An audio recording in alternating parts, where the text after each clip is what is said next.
এর পাশাপাশি আপনাদেরকে আরেকটা সারপ্রাইজ দেখাই। খুব একটা সুন্দর সারপ্রাইজ, বলার বাহিরে।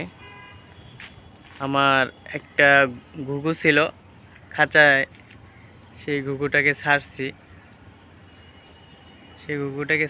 ছাড়ার পরে এই যে দেখেন, এই যে সারা ফুললি সারা ধাপি কবুতরের সাথে রাখি। এই যে ওই যে দেখেন, একসাথেই রাখি।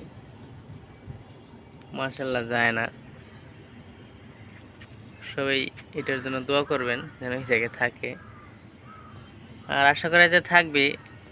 ওর খাবারের অভাব নাই, অনেক ভালো ভালো খাবার দেওয়া হয়। এই জায়গায় থাকে, এই যে এটার ভিতরে থাকে। এই যে কবুতর ছাড়ি, ও চুপ করে বসে থাকে। যখন কবুতরগুলো সবগুলো বাইরে হয়ে যায়, কোনো লড়াচড়া করে না। যখন নিচে নামে সব কবুতর খায়, ও বাইরে হয়ে খায়। আরেকদিন ভিডিওটা দিব এটার।